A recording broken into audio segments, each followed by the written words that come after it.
नमस्कार मित्रांनो, लई आवडतेस तू मला या मालिकेच्या आजच्या भागात आपण बघणार आहोत. पंकजा साहेबरावांना म्हणत असते, सानिका खोटं बोलतीया. सानिकाच्या मनात हे असलं काही आलंच नसेल. सरकारची चामडी वाचवण्यासाठी हे सगळं करतीये ती. तिचा बोलवता धनी तर त्यो सरकार आहे. पुढे ती म्हणू लागते, ह्यो सगळा त्या कळशीवाल्यांचा डाव आहे. त्यांना जे पाहिजे होतं ते साध्य होतंय. आणि सानिकाचं काय, ती तर लहान पोरगी आहे. पण दादा, तू बी सर्वेशवर संशय घेतला. आणि ती म्हणू लागते, सरकार कळशीचं आहे हे सर्वेशला कळलं असणार आणि आपली ओळख उघडी होऊ नये म्हणून त्यानं सर्वेशला मारलं. सरकारला सोडायचं नाही दादा, त्यानं आपल्या सर्वेशला आपल्यापासून दूर नेलंय. आणि ती रडू लागते. त्यावर साहेबराव तिला म्हणतात, सावर स्वतःला पंकजे, असं म्हणून साहेबराव तिथून निघून जातात. पंकजा सर्वेशच्या फोटोसमोर उभं राहून म्हणू लागते, सानिकाला तर मी सोडणारच नाही. माझ्या स्वतःच्या हाताने गळा दाबून तिला मारणार आहे. पण त्याआधी त्या सरकारला तिच्यासमोरच दादा कसं मारल याची व्यवस्था करेल. माझ्या सर्वेशचा बदला घेणार आहे मी. इकडे सानिका तिच्या रूममध्ये असताना साहेबराव तिथे येतात. सानिका साहेबरावांजवळ त्यांच्याशी बोलायला जाते. तेवढ्यात साहेबराव तिला थांबवून म्हणू लागतात, थोड्या वेळाने पोलीस येणार इथं चौकशीसाठी. त्यावेळी सर्वेशचा खून सरकारने केलाय असं सांगायचं. त्यावर सानिका म्हणू लागते, सरकार निर्दोष आहे पप्पा, जे काही केलंय ते मी केलंय, त्यामुळे मला शिक्षा द्या. त्याची काय बी चूक नाही. त्यावर साहेबराव म्हणतात, जेवढं सांगितलं तेवढंच बोलायचं. त्यावर सानिका म्हणते, नाही, मी असं नाही करणार. सरकार निर्दोष आहे, मी नाही गुन्हेगार करणार त्याला. त्यावर साहेबरावांना राग येतो आणि ते सानिकावर हात उचलतात आणि म्हणू लागतात, जास्त बोलू नको, जेवढं सांगितलंय तेवढंच कर. तुला जर सरकार जिवंत हवा असेल तर मी सांगितलं तेवढंच बोल, नाहीतर मी त्या सरकारचे असे तुकडे करीन की अख्ख्या कळशी गावाला मिळून बी मोजता येणार नाही. आणि जर तुला असं वाटत असेल का तू मला ओळखतेस, तर नाही, तू अजून मला नीट ओळखलेलं नाही आहे. आणि म्हणूनच मी तुला सांगतोय, जर सरकारला तुला जित्त बघायचं असेल ना, तर मी सांगतोय ते तुला करावंच लागेल. आणि साहेबराव तिथून निघून जातात. तेवढ्यात सानिकाची आई सावित्री तिथे येते. सानिका तिच्या गळ्यात पडून रडू लागते आणि म्हणते, मम्मी, पप्पा मला काय करायला लावताय. त्यावर सावित्री म्हणू लागते, बाळा, माहिती आहे मला, हे सगळं पप्पा तुला वाचवण्यासाठी करताय. त्यावर सानिका म्हणते, पण मी नाही करणार, मी नाही अडकवणार सरकारला. मला जी काय शिक्षा व्हायची ती होऊ दे, पण सरकारची ह्याच्यात काय बी चूक नाही. तू प्लीज काहीतरी कर, सरकारला वाचव ना या सगळ्यातून. मी नाही राहू शकत ग त्याच्याशिवाय, असं म्हणून सानिका रडू लागते. तेवढ्यात साहेबराव तिथे येतात आणि सावित्रीला म्हणू लागतात, तुमचं झालं असेल तर बाहेर या. त्यावर सावित्री म्हणते, अहो पण. त्यावर साहेबराव म्हणतात, एकदा सांगितलंय मी आणि दुसऱ्यांदा सांगावं लागलं तर त्याचे परिणाम लय वाईट होतील, असं म्हणून सावित्री तिथून निघून जाते. साहेबराव बाहेर येऊन सानिकाच्या दरवाजाची कुलूप लावतात आणि म्हणू लागतात, आता तुम्ही यापुढे तिला भेटायचं नाही, कारण मला तुमच्यावर विश्वास नाही. त्यावर सावित्री म्हणते, अहो पण तिला काही लागलं तर. त्यावर साहेबराव म्हणतात, जेवण सोडून काहीच मिळणार नाही तिला आणि त्याची व्यवस्था जय करेल. इकडे कमळ आप्पांना म्हणत असते, आता काय करायचं आपण, पोलीस रोज येऊन सरकारची चौकशी करून जातात. हे लोक त्याला गुन्हेगार ठरवून मोकळे झालेत आणि आपण असंच हातावर हात ठेवून बसून राहायचं का. त्यावर आप्पा म्हणू लागतात, 2 मिनिटं जरा शांत राहाल का, मला जरा विचार करू द्या. त्यावर सई म्हणू लागते, हे ना सगळं त्या सानिकामुळं होतंय. सानिकालाच फसवलंय सरकारला. सानिकाला कधीच सरकारबरोबर लग्न करायचं नव्हतं. तिने सर्वेशचा खून करून त्याचा आरोप सरकारवर टाकलाय आणि आता आपला सरकार अडकलाय त्यात. अहो आप्पा, मी लई समजायचा प्रयत्न केला हो त्याला, पण त्याने ऐकलंच नाही माझं. त्यावर कमळ म्हणू लागते, कुठून दुर्बुद्धी सुचली ह्या पोराला आणि नाही ते अंगावर ओढून घेतलं यानं. पुढे ती म्हणू लागते, सरकारच्या जीवाचं जर काही बरं वाईट झालं ना तर मी जीव देईल बरं का, असं म्हणून ती रडू लागते. त्यावर सई म्हणू लागते, आत्ते, असं काही बी बोलू नको, असं काही होणार नाही. त्यावर कमळ म्हणू लागते, कसं होणार नाही, सगळ्या पोलिसांना त्यानं आपल्या खिशात ठेवलंय, त्याच्या तालावर नाचताय सगळे. त्यावर सईची आई म्हणू लागते, वय तर आपल्या विनयच्या टायमाला बी साहेबरावाला काही झालं नाही, उलट आपल्याच बहिणीच्या नवऱ्याला आत टाकून स्वतः मात्र मोकाट फिरतोय मेला. त्यावर कमळ म्हणू लागते, अगं साधी चौकशी बी झाली नाही. त्यावर आप्पा म्हणू लागतात, नाही, असं काही होणार नाही.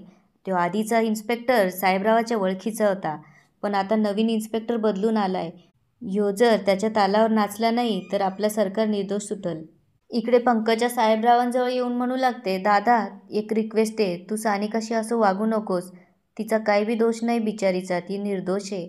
तू ना त्या सरकारला सोडू नकोस. इकडचे सगळे पोलीस तुझ्या ओळखीचे आहे. त्यावर साहेबराव म्हणू लागतात, त्या सरकारला तर मी सोडणार नाहीच आहे, पण आता जो नवीन इन्स्पेक्टर आला आहे तो कसा आहे अजून माहीत नाही. त्यामुळं त्या नव्या इन्स्पेक्टरला आपल्याला मॅनेज करावं लागेल. हे सगळं सावित्री चोरून ऐकत असते. साहेबराव जेव्हा घरात येतात तेव्हा सावित्री त्यांना म्हणू लागते, अहो तुम्हाला खरंच असं वाटतं का सरकारने हे सगळं केलं आहे? तो निर्दोष आहे, त्याने काहीच नाही केलं. आणि बघा ना, आपल्या घरात एवढ्या दिवसापासून राहतो तो, कधी आपल्याशी खोटं वागलं आहे का? त्यावर साहेबराव म्हणतात, अजून काय खोटं वागायचं राहिलं आहे? सगळ्यांना खोटं बोलून खोट्या नावाने घरात राहिला आणि माझ्याच पोरीला फितवलं आहे त्यानं. त्यावर सावित्री म्हणू लागते, अहो फितवलं नाही, सानिकाचं त्याच्यावर खरं प्रेम आहे. त्या दिवशी दारूच्या नशेत ती जे काही बोलली ते सर्वेशबद्दल नव्हतं, तर ते सरकारबद्दल होतं. पुढे ती म्हणू लागते, ती लग्नाला तयार झाली कारण फक्त तुमची इच्छा होती म्हणून, नाहीतर तिला सर्वेश संग कधीच लग्न करायचं नव्हतं. आणि ती हात जोडून म्हणू लागते, हे बघा मला फक्त एवढंच वाटतं की वसूच्या बाबतीत जे झालं ते आपल्या सानूच्या बाबतीत नको व्हायला. त्यावर साहेबराव विचारतात, म्हणजे? त्यावर सावित्री म्हणते, अहो त्यांचं एकमेकांवर लई प्रेम आहे हो, ते नाही राहू शकत एकमेकांशिवाय. त्यावर साहेबराव म्हणतात, तुमचं डोकं फिरलंय का? मी माझ्या पोरीचा हात त्या आप्पा धुमाच्या पोराच्या हातात देऊ? अरे हाट, माझा जीव गेला तरी चालल, पण मी जिवंत असेपर्यंत हे होऊ देणार नाही. आणि ते म्हणू लागतात, आधीच माझं नाक कापलंय, आता तुम्ही सगळ्यांना मिळून माझं तोंड काळं करायचं ठरवलंय का? ते पुढे म्हणू लागतात, सानिका माझा अभिमान होती, पण आता तिनं सगळं गमावलंय. त्यावर सावित्री म्हणू लागते, अहो पण आपलीच पोरगी आहे ना ती, झाली तिच्याकडून चूक. त्यावर साहेबराव म्हणतात, माफी चुकीला मिळते, तिने गुन्हा केलाय. इकडे जय सानिकाच्या खोलीत येतो तेव्हा सानिका त्याला म्हणू लागते, दादा माझी मदत कर ना, मला सोडव ना इथून. त्यावर जय म्हणू लागतं, अगं सानू रडते काय, तुला सरकारलाच भेटायचं आहे ना, मी घेऊन जाईल तुला त्याच्याकडे. त्यावर सानिका म्हणते खरंच, आणि ती जयला मिठी मारते. त्यावर जय म्हणू लागतो, वय पण आत्ताच नाही, त्याआधी तुला मला एक दाखवायचं आहे. अगं खास तुझ्यासाठी घेऊन आलोय. आणि जय सानिकाला सरकारचा व्हिडिओ दाखवू लागतो. त्यात सरकारला बांधून ठेवलेलं असतं आणि त्याला मारत असतात. हे बघून सानिकाला राग येतो आणि ती जयला सोड त्याला असं म्हणू लागते. त्यावर जय म्हणतो, हो हो सोडतो सोडतो. आणि तो म्हणू लागतो, तेच सांगायला आलोय मी इथं, तुझ्या सरकारला मी हात पण नाही लावणार, पण तुला पप्पांनी जे सांगितलंय ते. आणि तो म्हणू लागतो, आता पोलीस येतील, त्यांनी जर विचारलं तर तू सांगायचं की या सगळ्यामध्ये सरकार होता म्हणून, आणि जर का तू नाही सांगितलं तर या व्हिडिओतला सरकार डायरेक्ट फोटोत दिसल, आणि त्यामुळं सरकारला जर जिवंत बघायचं असेल तर तुला सांगितलंय तसं करावं लागेल, कळलं का? जाता जाता जय सांगू लागतो, आणि आणखी एक, त्याला बिचाराला स्वतःच्या पायावर उभं पण राहता येत नव्हतं, असं म्हणून तो हसू लागतो आणि तिथून निघून जातो. हे ऐकून सानिका सरकार सरकार म्हणून रडू लागते. सरकारला इकडे शुद्ध येते, बघतो तर तो तिथे एकटाच असतो. सरकार सुटण्याचा प्रयत्न करत असतो तेव्हा सानिका इकडे फॅनला साडी बांधून गळफास घेण्याचा प्रयत्न करत असते आणि म्हणू लागते, सॉरी सरकार, तुझ्यासोबत अन्याय झालेला मी नाही बघू शकत, पण मला हे करावंच लागेल, आणि आपली साथ इथपर्यंतच होती. इकडे सरकार सुटून तिथून पळायचा प्रयत्न करत असतो तेवढ्यात साहेबरावांची माणसं तिथं येऊन त्याला मारू लागतात आणि परत ती त्याला बेशुद्ध करतात. इकडे सानिका गळफास घेण्याचा प्रयत्न करत असते तेवढ्यात सावित्री तिच्यासाठी जेवण घेऊन येते.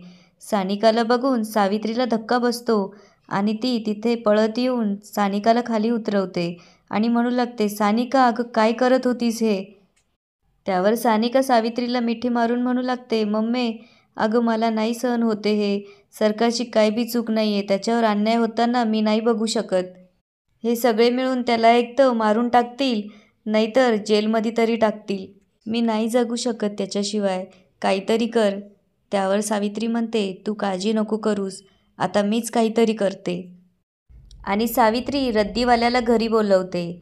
साहेबराव येऊन सावित्रीला विचारू लागतात, हे काय? त्यावर सावित्री म्हणते, रद्दी आहे, स्टोअरूममध्ये ना लई गर्दी होती, काही दुसरं सामान ठेवायला जागाच नव्हती. त्यावर साहेबराव म्हणतात, इकडं घरात काय चालू आहे आणि हे सगळं आत्ता करायची गरज होती का? तेवढ्यात जय तिथं येऊन म्हणू लागतो, पप्पा बाहेर पोलीस आले चौकशीसाठी, आणि साहेबराव तिथून निघून जातात. सानिकाला तिथून सोडवण्यासाठी रद्दीवाला सानिकाची आई सावित्रीच तिथे बोलवते.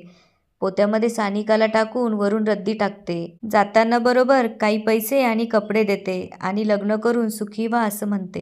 नवीन पोलीस इन्स्पेक्टर साहेबरावांना विचारतात, आम्ही तुमच्या मुलीची चौकशी करायला आलोय, प्लीज तिला बोलवता का? त्यावर साहेबराव म्हणतात ठीक आहे आणि जयला तिला घेऊन यायला सांगतात. जय सानिकाच्या रूममध्ये जातो तेव्हा सानिका तिथे नसते.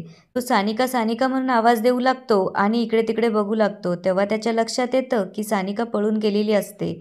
जय साहेबरावांकडे येऊन सांगू लागतो की सानिका पळून गेली, तिच्या रूममध्ये नाहीये. हे ऐकून साहेबरावांना धक्का बसतो. पोलीस इन्स्पेक्टर त्यांना विचारू लागतात, शेवटचं तुम्ही तिला कधी भेटले होते? त्यावर जय म्हणतो, आत्ताच थोड्या वेळापूर्वी मी तिच्याशी बोललो होतो. त्यावर पोलीस इन्स्पेक्टर म्हणतात, म्हणजे ती इथंच जवळपास असेल, आम्ही तिला हुडकून काढतो. आणि ते घराच्या बाहेर येतात तेव्हा रद्दीवाला तिथं उभा असतो. पोलीस इन्स्पेक्टर त्याला विचारतात, याच्यात काय? त्यावर तो म्हणतो, रद्दी आहे. ते जेव्हा चेक करू लागतात तेवढ्यात सावित्री म्हणते, साहेब रद्दी आहे, दुसरं काही नाही, मी स्वतः माझ्या हाताने भरली. आणि ते तिथून निघून जातात आणि रद्दीवाला पण तिथून जातो आणि सानिकाला बाहेर काढतो. सानिका त्याला थँक्यू म्हणून तिथून निघून जाते. सानिका सरकारला जिथे किडनॅप केलेलं असतं त्या ठिकाणी येते तेव्हा साहेबरावांची माणसं तिला दिसतात. सानिका एक बॉटल फोडते. त्या आवाजाने साहेबरावांची माणसं त्या दिशेला येतात. सानिका पटकन तिथून जाऊन सरकारच्या खोलीत जाते. बघते तर सरकारला तिथं बांधलेलं असतं आणि तो पडलेला असतो. हे बघून सानिकाला धक्का बसतो. सानिका सरकारच्या जवळ जाऊन त्याला हात लावून म्हणते, सरकारला शुद्ध येते आणि तो सानिकाकडे बघू लागतो. त्यावर सानिका म्हणते, मी आहे सानिका. सरकार म्हणतो, तू इथे कशी? त्यावर सानिका म्हणते, आपण इथनं निघायला पाहिजे आणि ती सरकारला सोडवते. तेवढ्यात साहेबरावांचे गुंड तिथं येतात आणि सरकार आणि साहेबरावांच्या गुंडामध्ये मारामारी होऊ लागते. त्यातला एक सरकारवरती बंदूक ताणून उभा राहतो. तेवढ्यात सानिका सावित्रीने म्हणजे तिच्या आईने दिलेला गणपती हातात घेते. तेवढ्यात त्या गुंडाच्या मागून एक बॉल बसतो आणि तो खाली पडतो. समोर एक छोटासा मुलगा आलेला असतो. त्याच्याकडे बघून सानिका आणि सरकारला आश्चर्य वाटू लागते. तो मुलगा म्हणू लागतो, माझा बॉल शोधायला आलो होतो आणि तो बॉल घेऊन तिथून जातो. सानिका आणि सरकारही बाहेर पडतात. सानिका सरकारला म्हणू लागते, सरकार आता यावर एकच उपाय आहे, आपण लग्न करू. त्यावर सरकार म्हणतो, लग्न? सानिका म्हणते, होय, लग्न करून तुझ्या घरी जाऊ, त्यामुळे आपल्याला कोणीच काही करू शकणार नाही. सानिका आणि सरकार सिद्धिविनायकाच्या मंदिराजवळ तयार होऊन येतात. सरकार सानिकाला त्याने आणलेलं मंगळसूत्र दाखवतो आणि म्हणू लागतो, मी जगातला एकमेव मुलगा असेल ना ज्याने आपल्या होणाऱ्या बायकोसाठी असं खोटं मंगळसूत्र आणलं. पण सानिका, मी तुला याच्याशिवाय काहीच देऊ शकत नाही. त्यावर सानिका म्हणू लागते, अरे तू आजवर जे काही मला दिलंय तेच माझ्यासाठी खूप आहे. इकडे साहेबराव सावित्रीला येऊन विचारू लागतात, कुठं गेली सानिका? तुम्हाला माहिती ती कुठं गेली? मगाशी तुम्ही त्या रद्दीवाल्याला बोलवून तिला पळून लावली ना? खरं तर तेव्हाच माझ्या ध्यानात यायला पाहिजे होतं. तेवढ्यात जय तिथं येऊन सांगू लागतो, पप्पा, सानिका आणि सरकारला काही लोकांनी सिद्धिविनायकाच्या मंदिरात पाहिलंय, बहुतेक ते लग्न करताय. त्यावर साहेबराव म्हणतात, नाही, असं मी कधीच होऊ देणार नाही आणि ते तिथून निघून जातात. याच ठिकाणी आजचा एपिसोड संपतो. आता पुढे काय होणार ते बघूया उद्याच्या एपिसोडमध्ये. धन्यवाद.